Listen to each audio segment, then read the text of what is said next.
سورۃ الاحقاف کی آیت نمبر 17۔ الحمدللہ وکفی والسلام علی عبادہ الذین اصطفی، خصوصاً علی سید الرسل وخاتم الانبیاء وعلى آلہ واصحابہ الاتقیاء۔ اما بعد فاعوذ باللہ من الشیطان الرجیم، بسم اللہ الرحمن الرحیم۔ والذی قال لوالدیہ اف لکما اتعداننی ان اخرج وقد خلت القرون من قبلی وهما يستغيثان الله ويلك آمن إن وعد الله حق فيقول ما هذا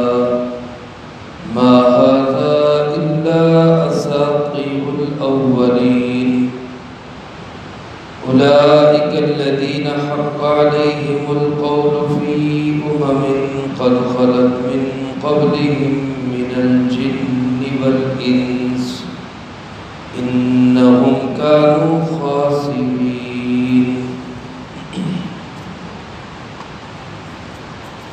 والذی قال لوالدیہ، اور وہ شخص کہ اس سے اس کے والدین نے کہ اس نے اپنے والدین سے کہا اف لکما، تم دونوں پہ افسوس ہے، اتعداننی، کیا تم مجھے ڈراتے ہو، ان اخرج، کہ میں دوبارہ زندہ کیا جاؤں گا، وقد خلت القرون من قبلی، جبکہ بہت سے زمانے گزر گئے مجھ سے پہلے،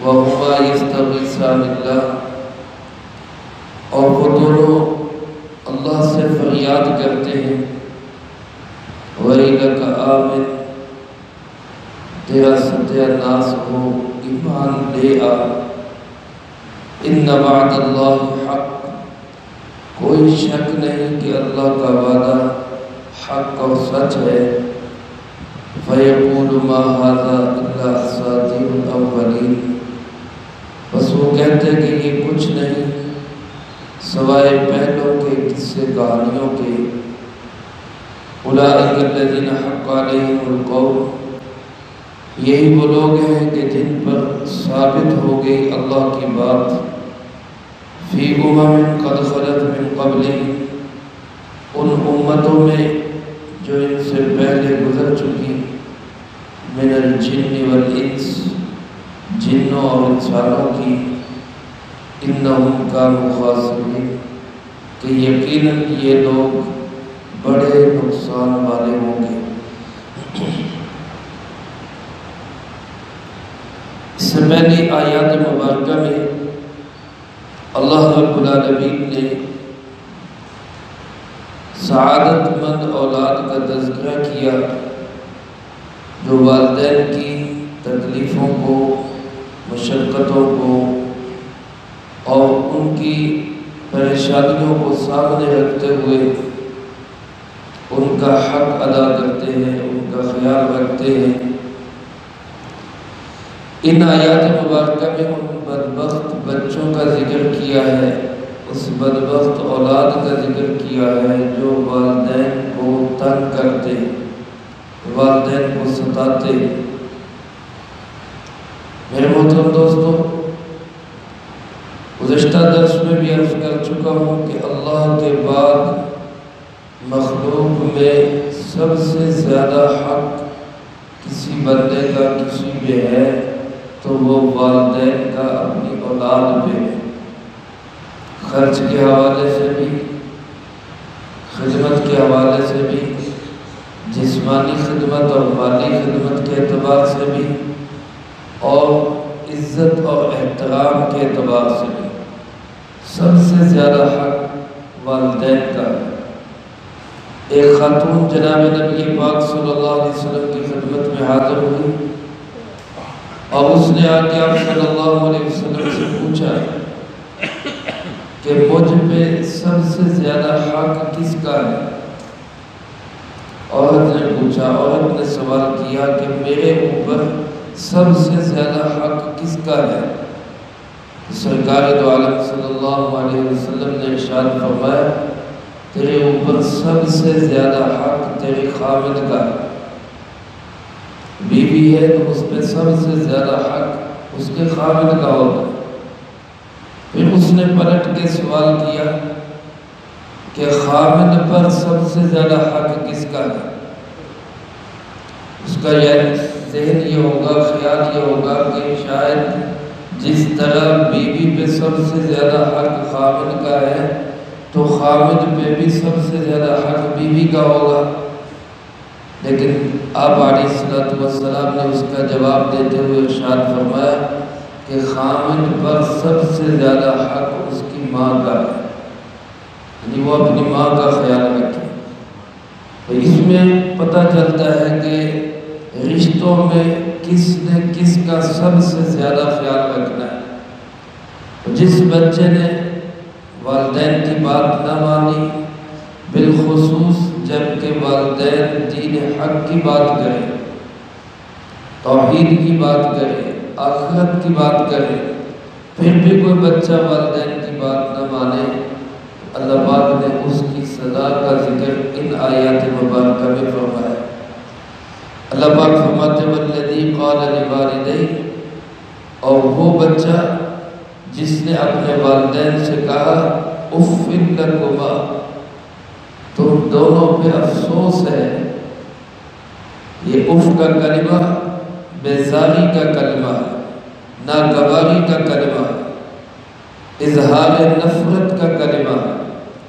جب کوئی بندہ کسی سے بیزار ہو، کسی کی بات سننا نہ چاہے، کسی سے نفرت ہو اس کو، تو اس کی بات پہ وہ اف کہتا ہے۔ یعنی ایسا کوئی بھی اظہار کرنا جس سے والدین کے ساتھ نفرت کا اظہار ہو، یہ اس بچے، اس اولاد کے لیے بڑی بدبختی کی بات ہے۔ قرآن کریم میں دوسری جگہ سورۃ بنی اسرائیل میں والدین کا حق بیان کرتے ہوئے اللہ پاک نے وہاں اسی کا حکم دیا کہ لا تقل لہما اف، والدین کو اف بھی مت کہو۔ اف نہ کہنے کا مطلب کیا؟ ایسا کوئی عمل نہ کرو، ایسی کوئی حرکت نہ کرو، ایسا کوئی لفظ زبان سے نہ نکالو جس سے والدین کو محسوس ہو کہ یہ اولاد ہم سے بیزار ہو گئی، یہ اولاد ہم سے نفرت کرتی ہے، یہ میرے بچے مجھے پسند نہیں کرتے۔ ایسی نہ کوئی حرکت کرو، نہ کوئی ایسا لفظ زبان سے نکالو، بلکہ لاڈ پیار الفاظ میں، حرکات میں ایسا رکھو کہ والدین کو محسوس ہو کہ یہ اب بھی ہمارا وہی دودھ پیتا بچہ ہی ہے۔ کہ بڑھاپے کے اندر جس طرح ایک چھوٹے بچے کو لاڈ اور پیار کی ضرورت ہوتی ہے، بوڑھے والدین کو بھی اسی طرح لاڈ اور پیار کی ضرورت ہوتی ہے۔ ایسا کوئی کلمہ زبان سے نکالنا، ایسا کوئی لفظ نکالنا، ایسی کوئی حرکت کرنا جس سے والدین بیزاری محسوس کرے، اللہ پاک نے اس سے سختی سے منع کیا۔ لیکن فرمایا کہ یہ ایسا بدبخت انسان ہے کہ اپنے والدین کے ساتھ نفرت کا اظہار کرتا ہے، والدین کے ساتھ بیزاری کا اظہار کرتا ہے، اور کس معاملے میں؟ والدین سے کہتا ہے اتعدانی ان اخرج، تم مجھے یہ کہتے ہو کہ میں دوبارہ زندہ کیا جاؤں؟ یعنی والدین کا موقف ہے کہ مرنے کے بعد پھر زندگی ہے، مرنے کے بعد تمہیں پھر زندہ کیا جائے گا، اور بچے کا موقف یہ ہے کہ یہ جھوٹ ہے۔ اب اس پہ وہ والدین کے ساتھ نفرت کا اظہار کرتا ہے اور والدین سے کہتا ہے کہ تمہاری بات غلط ہے، اگر یہ بات صحیح ہوتی کہ دوبارہ کسی کو زندہ کیا جانا ہے تو اتنے زمانے گزر گئے، لوگ کیوں نہیں زندہ ہو گئے؟ وَقَدْ خَلَتِ الْقُرُونُ مِنْ قَبْلِ، مجھ سے پہلے کتنے زمانے گزر گئے، کتنے وقت بیت گیا ہے، لوگ زندہ کیوں نہیں ہو گئے؟ حالانکہ یہ ایک بالکل بیہودہ غلط بات ہے۔ اللہ کی طرف سے جب طے ہے ایک وقت آئے گا، اس وقت میں سب نے زندہ ہونا ہے۔ ان الساعۃ آتیۃ لا ریب فیہا، قیامت آ رہی ہے، اس میں کوئی شک نہیں۔ وہ جب آئے گی تو پھر سب نے زندہ ہونا ہے، اپنے وقت سے پہلے تو زندہ نہیں ہو سکتے۔ تو اب اگر کوئی شخص کہے جناب آدم علیہ السلام سے لے کر آج تک کتنے انسان دنیا سے چلے گئے، اگر زندہ ہونا ہوتا تو یہ کیوں نہیں ہو رہے؟ تو یہ بالکل بیہودہ بے سبب بات ہے۔ لیکن اسی بات کو لے کر وہ اپنے والدین سے ٹکرا رہے، اپنے والدین کی بے حرمتی کر رہے کہ جناب کوئی زندگی نہیں ہے، حالانکہ وَهُمَا يَسْتَغِيثَانِ اللَّهِ، وہ والدین اللہ سے فریاد کر رہے، اللہ کے سامنے دعائیاں دے رہے، اللہ سے منت فریاد اور دعائیں کر رہے، یا اللہ ہمارے اس بچے کو ہدایت دے دے، اور اس بچے کو کہہ رہے وَيْلَكَ آمن، تیرا ستیہ ناز ہو، ایمان لیا، مان لے، تسلیم کر لے، راہ ہدایت پہ آ جا۔ ان وعد اللہ حق، کوئی شک نہیں کہ اللہ کا وعدہ حق و سچ ہے۔ یعنی والدین اس کی منتیں کر رہے، فریادیں کر رہے، اللہ سے بھی دعائیں کر رہے، نجات اور منت و زاری کر رہے، اور اس کا حال کیا ہے؟ وہ آگے سے کہتا ہے ان ھذا ما ھذا الا اساطیر الاولین، یہ ایسے بس پہلوں کی قصے کہانیاں، اس کی کوئی حقیقت نہیں، یہ جو تم ہمیں سناتے ہو یہ صرف سٹوریاں ہیں، بس کہانیاں ہیں ساری، اور ان کہانیوں پہ گویا میں یقین رکھنے والا نہیں۔ یہ صورتحال بتا کے اللہ پاک ارشاد فرماتے ہیں اولئک الذین حق علیہم القول، یہی وہ لوگ ہیں، یہی اس کماش کے وہ لوگ ہیں کہ جن کے متعلق اللہ کی بات طے ہو چکی، اللہ کا فیصلہ نافذ ہو چکا ہے، اور وہ کیا؟ فی امم قد خلت من قبلہم، پہلی امتوں میں بھی ایسے لوگ آئے اور گئے، لیکن جب وہ گئے تو ان کا بہت بڑا نقصان ہوا، بہت بڑا خسارہ ہوا۔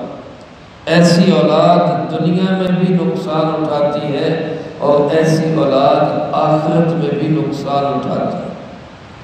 حضرت مولانا دین پوری رحمۃ اللہ علیہ نے اپنے خطبات میں لکھا ہے، فرماتے کہ میں ایک جگہ روڈ سے گزر رہا تھا تو میں نے دیکھا کہ ایک شخص زخموں سے چور چور بیٹھا ہے، اور اس کے پورے جسم کے اوپر مکھیاں بنبنا رہی، کوئی اس کو پوچھنے کے لیے تیار نہیں، کوئی اس کا خیال رکھنے کے لیے تیار نہیں، گندگی میں پڑا ہوا۔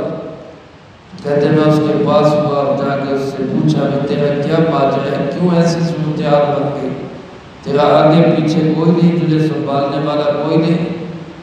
تو وہ رو کے کہنے لگا مولانا میری سزا یہی تھی، میں وہ بدبخت ہوں جو ماں کو کتی کہہ کے بلاتا تھا، میرے دنیا میں اللہ نے یہ صورتحال کر دی۔ علماء نے لکھا ہے کچھ گناہ ایسے ہیں جن کی سزا اللہ دنیا میں مرنے سے پہلے دیتا ہے، ان میں ایک گناہ والدین کی نافرمانی، والدین کے ساتھ برا سلوک، یہ ایسا گناہ ہے کہ اللہ اس کی سزا مرنے سے پہلے دنیا میں ہی دکھا دیتا۔ اللہ پاک فرماتے ہیں انہم کانوا خاسرین، ایسے لوگ بڑے ہی خسارے والے، بڑے ہی نقصان والے۔ یہ آیت مبارکہ کسی خاص شخص کے متعلق نازل نہیں ہے، بلکہ اس کا مقصود ہر وہ شخص ہے جو والدین کا نافرمان ہے، جو والدین سے نفرت کرتا ہے۔ لیکن ایک شخص گزرا ہے مروان ابن الحکم، یزید کے زمانے میں گورنر تھا، تو اس نے یزید کی حمایت کی، یزید کی حمایت میں کچھ لفظ بولے۔ حضرت ابوبکر صدیق رضی اللہ تعالیٰ عنہ کے بیٹے عبد الرحمن ابن ابی بکر جو صحابی رسول ہیں، اور قربان جائے حضرت ابوبکر صدیق رضی اللہ تعالیٰ عنہ کی اس شان اور عظمت میں کہ واحد انسان ہیں کہ جن کی 4 نسلیں صحابی رسول ہیں۔ خود حضرت ابوبکر صحابی رسول، ان کے والد ابو قحافہ وہ بھی صحابی رسول، ان کے بیٹے عبد الرحمن وہ بھی صحابی رسول، اور عبد الرحمن کے بیٹے وہ بھی صحابی رسول۔ یہ 4 نسلیں ان کی اللہ کے محبوب صلی اللہ علیہ وسلم کی صحابی۔ عبد الرحمن پہلے مسلمان نہیں تھے، بدر کی لڑائی میں بھی کافروں کی طرف سے شریک ہوئے تھے، بعد میں مسلمان ہو گئے تھے۔ تو یہاں پہ جب مروان نے یزید کی حمایت کی تو سب سے پہلے اس کی اٹھ کے مخالفت کرنے والے یہی حضرت عبد الرحمن ابن ابی بکر تھے، اور انہوں نے حضرت حسین رضی اللہ تعالیٰ عنہ کی حمایت کی اور یزید کی مخالفت کی، حالانکہ اس وقت مروان یزید کا گورنر تھا۔ تو کلمۃ حق افضل جہاد کلمۃ حق عند سلطان جائر، ظالم بادشاہ کے سامنے کلمہ حق کہنا یہ سب سے بہترین جہاد ہے، اور یہ جہاد حضرت عبد الرحمن ابن ابی بکر نے کیا۔ جب انہوں نے یزید کی مخالفت کی تو مروان کہنے لگا کہ تو وہی ہے نا جس کے بارے میں یہ آیتیں آئی ہیں کہ تو ماں باپ کا نافرمان تھا، تو ماں باپ کا نافرمان تھا، تیرے بارے میں تو یہ آیتیں آئی، تو آج اٹھ کے ہماری مخالفت کرتا ہے۔ تو یہ بات حضرت اما جان سیدہ عائشہ صدیقہ رضی اللہ تعالیٰ عنہ کو پتہ چلے، ام المؤمنین آپ صلی اللہ علیہ وسلم کی زوجہ مطہرہ کو، کہ میرے بھائی کے متعلق، میرے ویر کے متعلق مروان نے یہ بات کہی ہے۔ تو حضرت عائشہ رضی اللہ تعالیٰ عنہ نے بھی بغیر کسی ڈر اور خوف کے کہا کہ مجھے مت چھیڑو، ورنہ میں بتا دوں گی کہ یہ آیتیں کس کس کے بارے میں نازل ہوئی، میرے بھائی کے بارے میں نہیں اتری، یہ جس کے بارے میں آئی ہے میں بتا دوں گی وہ کون ہے جس کے بارے میں آئی ہے، لہذا خاموشی اختیار کرو۔ اور قرآن کریم کی آیت میں بھی اگر غور کریں تو اس سے بھی پتہ چلتا ہے کہ یہ کسی مسلمان کے بارے میں نہیں اتری، یہ اس شخص کے بارے میں اتری ہے کہ والدین کی نافرمانیوں کی وجہ سے وہ کافر ہو گیا تھا، اور اس کی بدبختی کہ اس کا خاتمہ کفر پہ ہوا، کیونکہ اللہ پاک نے فرمایا کہ یہ لوگ ہیں جن پہ عذاب کا کلمہ ثابت ہو گیا، اور پہلی امتوں کی طرح یہ خسارے میں چلے گئے۔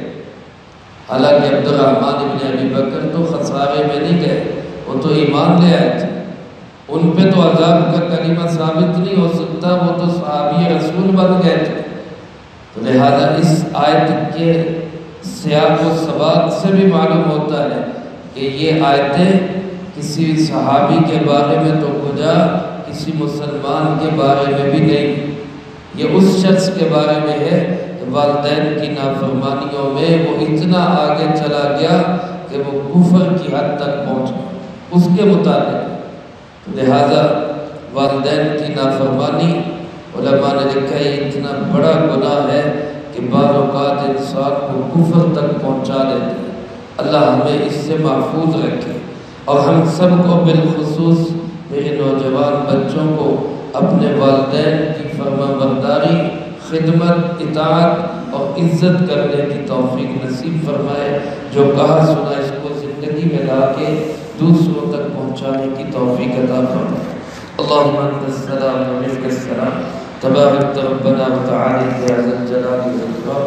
اللہم اعنا علی ذکرک و شکرک و حسن عبادتک۔ اللہم احسن عاقبتنا فی الامور کلها و اجرنا من خزی الدنیا و عذاب الآخرہ۔ اللہم باقیتا کباقیت الولید، اللہم استر عوراتنا و آمن رواتنا۔ اللہم انا نجعلک فی نحورهم ونعوذ بک من شرورهم۔